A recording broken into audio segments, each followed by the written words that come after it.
Good day, everyone. I am Mark from On the Wrong Lead, and today we're going to be doing the first of our Handicapping 200 series videos.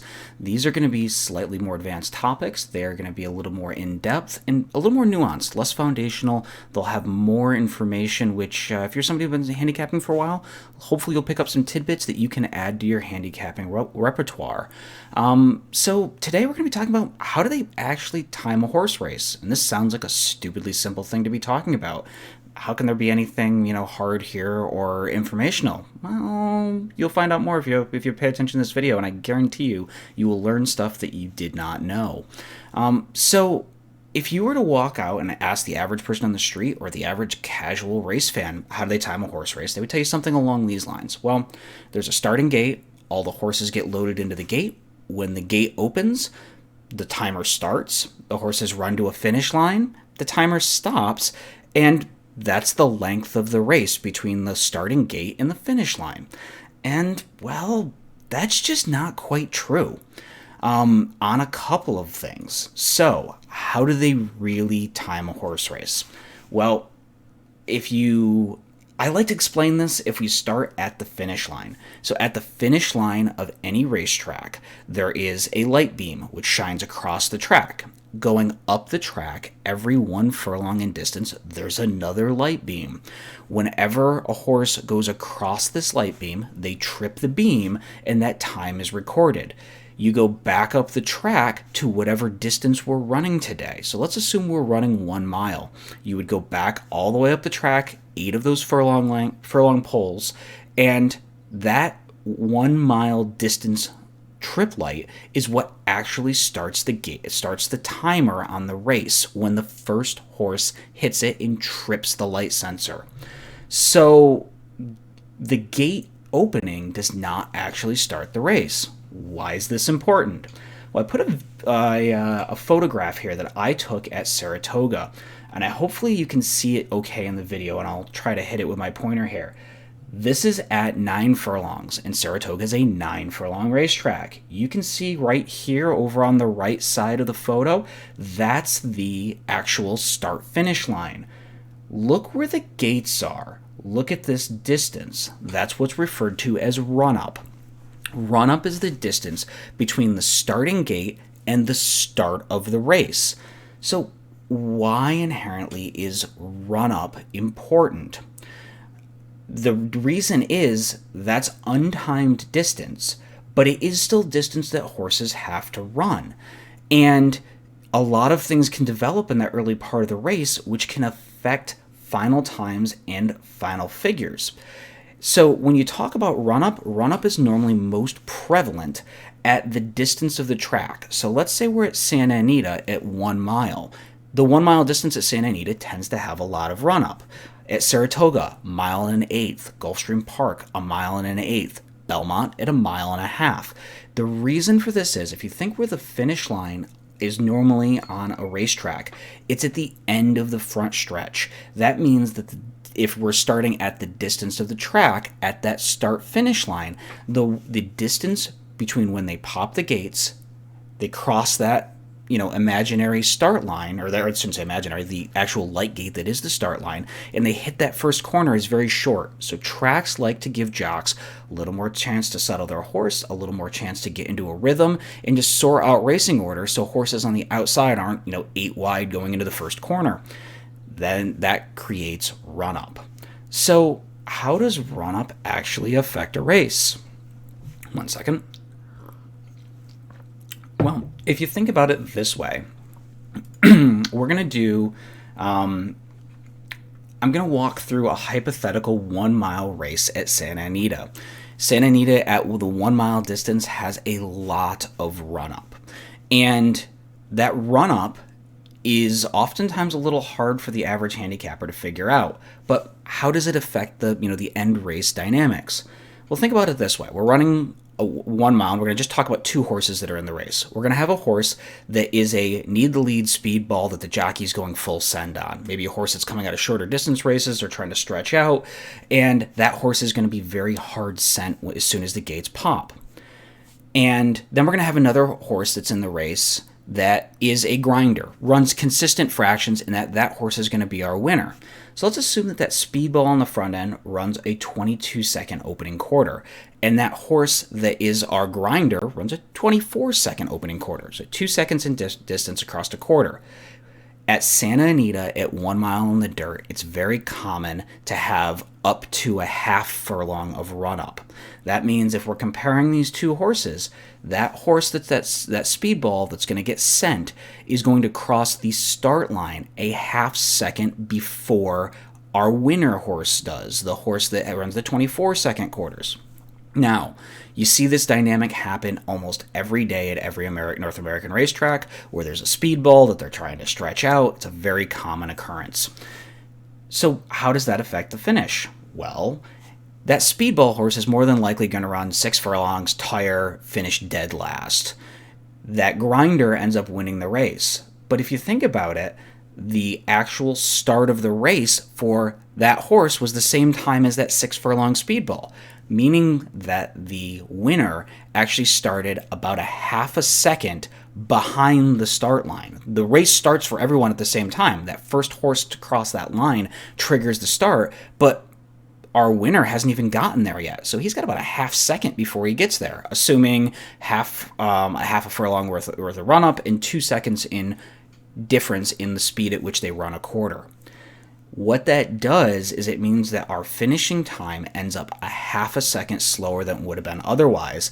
And if you're a speed handicapper, that can be, say, 4 or 5 points on most speed figures. Something like Bayer's speed figures, Timeform US, Briz figures, that can be 5 points. And if you're a speed person, you're comparing horses, that might be enough that you move that horse down in rankings, or maybe even toss that horse out because, geez, he looks too slow on paper. But all of a sudden, when you realize the run-up caused it, it actually, you realize that horse is better than what the figure necessarily denotes. So I put up here the same exact horse running at Canterbury, and this is the same exact race on June 2nd, and I'll show you 2 different figures. The top one is a Bear speed figure setup, and what it's showing you is I'm looking specifically at the internal fractions here.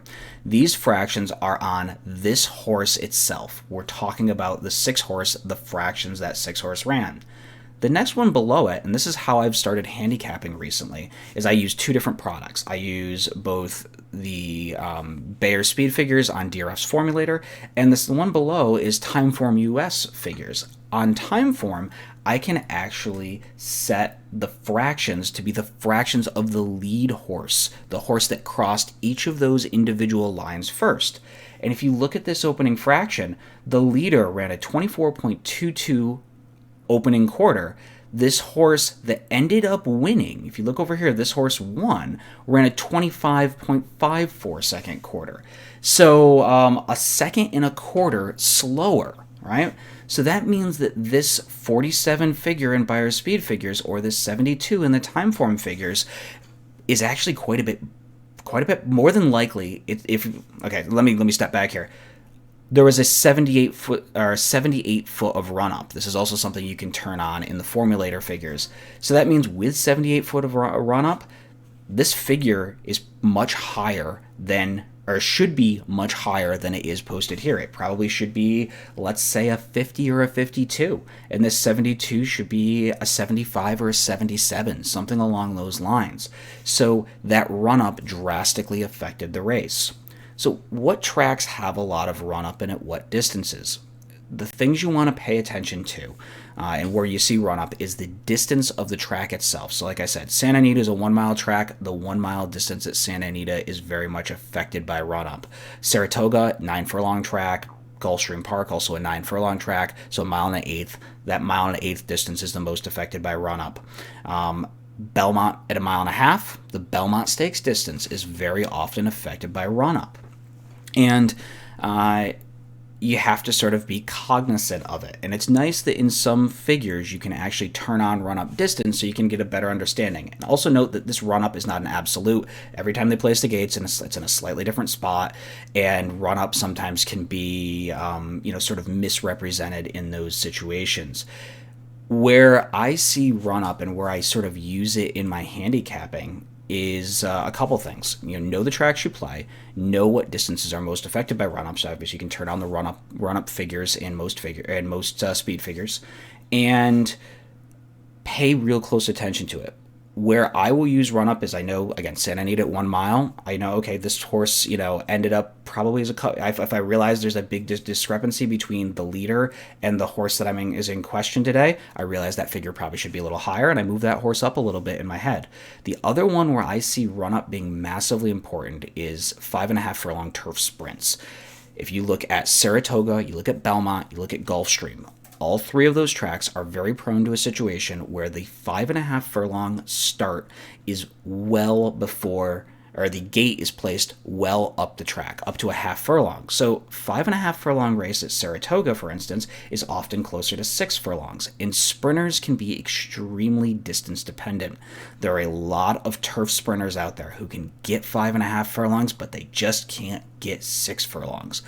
At Saratoga during the summer, I will look for those types of horses and just toss them, realizing that, hey, this is a horse that just can't get the distance. It's a 5.5 furlong horse, but it's actually really running 6 today because of the extra run-up that's present. So, in closing, learn the run-up styles at tracks you constantly play. Learn what distances have more run-up so you can use the information on prior races to better get a handle on figures for that horse. Also be aware of something called false triggers. A lot of times you'll see internal fractions, and you'll hear us kind of on the stream talk about, boy, that fraction doesn't make a lot of sense. That seems too quick. It's an optical sensor. Things can trip it. There is a very notable instance at the Belmont Stakes where a fraction was really wonky, and I can't remember what it was. One of the big, it was when Triple Crown was on the line. There was a very weird internal fraction. Somebody went through the videos, did a real deep dive, and realized that a hot dog wrapper blowing across the track had triggered the timer early and made a fraction look much quicker than it was. Those kind of things happen. And the other thing you need to be cognizant of is, we were talking about that horse, that fictitious Santa Anita race scenario, speedball on the front end. It will also screw up the pace scenarios for those races. If you're somebody who uses something like Brisnet and you use their pace predictor, that 6 furlong horse is going to be labeled as an E, but a grinder in the middle, maybe he's more of an EP type, but he might be listed more as an S or a closer, or, be moved down because he was so far off the pace. He got spotted a half second. His race was a half second slower than it would have been. Maybe if he didn't have that speedball, he would be more on the pace. So when you have to kind of look at the run style and go, geez, did that run up inherently affect his pace dynamic and his speed figure? So a lot of things that can come into play here. So hopefully you learned something from this. If you like this, please like and subscribe. It means a lot to us. We all just do this for fun. We're not making any money off any of this content, just trying to make people better horse players.